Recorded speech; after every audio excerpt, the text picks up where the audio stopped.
Yeah, so it is fairly nascent in the industry, especially compared to some of the other lines. But the growth has been pretty tremendous. I believe last year overall premium was around 4.5 to 5 billion, projected to eclipse 7.5 billion by 2020, and somewhere around 20 billion in the next few years. So definitely a lot of room for growth. That being said, there's a lack of clarity, I think, throughout the value chain, both at the individual insured entity all the way up the chain to brokers, insurers, and especially the reinsurers. So I think a lot of the solutions that are being presented to the market are really driving towards bringing more transparency throughout and allowing the industry to grow and sustain sort of the capacity that everybody's predicting.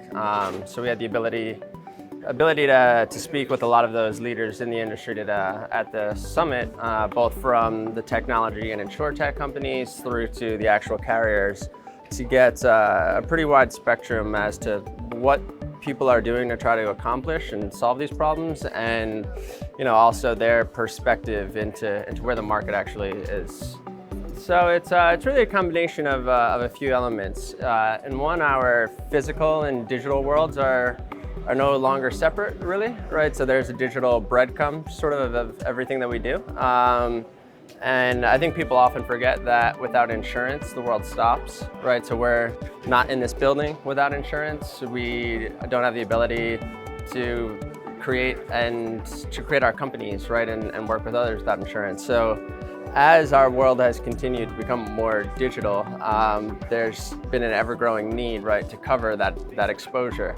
So when we look at just the nature of sort of the business, the era that we're in, the digital era, combined with the peripheral driving forces of regulation like GDPR, the new California Consumer Privacy Act, and other regulations both in the States, EU, and worldwide, and sort of combined with the fact that trust is the new currency, right?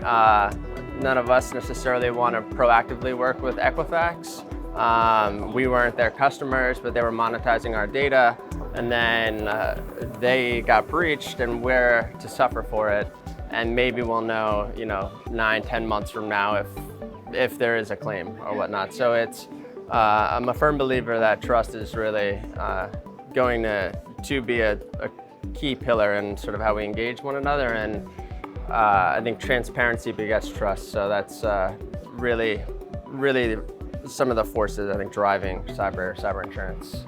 Absolutely. So I think it was really a great event. It was a much different narrative than exclusively cyber insurance events, where a lot of the narrative is fairly similar, that you hear from one to the next, and different from the 2 days at the InsurTech conference, because it was very specific, right? So we were able to, it was sort of an intimate setting with a lot of different some generalists, but a lot of different industry specialists across those different pieces in the value chain, from end clients through to brokers, consultants, carriers, and it is such an emerging problem to be solved. Again, it's even the notion of underwriting property insurance. Our buildings are being constructed fundamentally different now.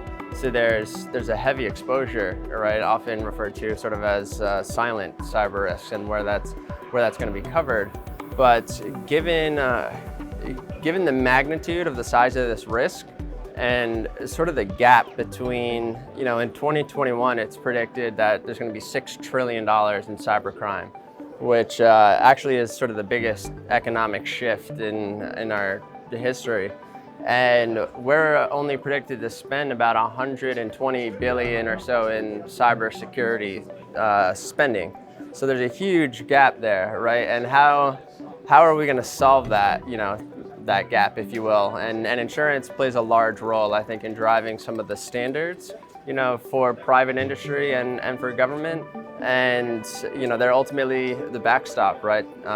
When something does happen. So I think sort of the key theme was really around resilience, right? And ecosystem resilience, and insurance plays if not the largest, a huge role in sort of the epicenter of sustaining that throughout.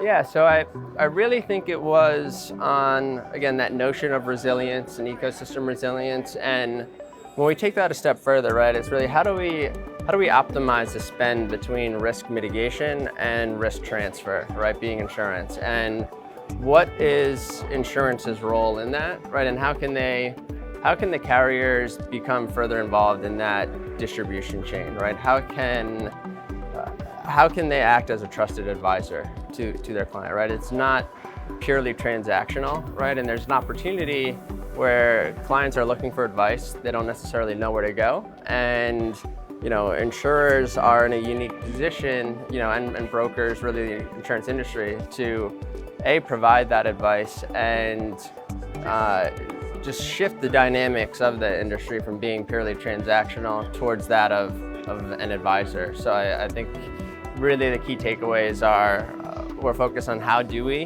become that trusted advisor and ultimately get to a resilient ecosystem. So when that bad day happens, we're prepared and we're able to rebound pretty quickly.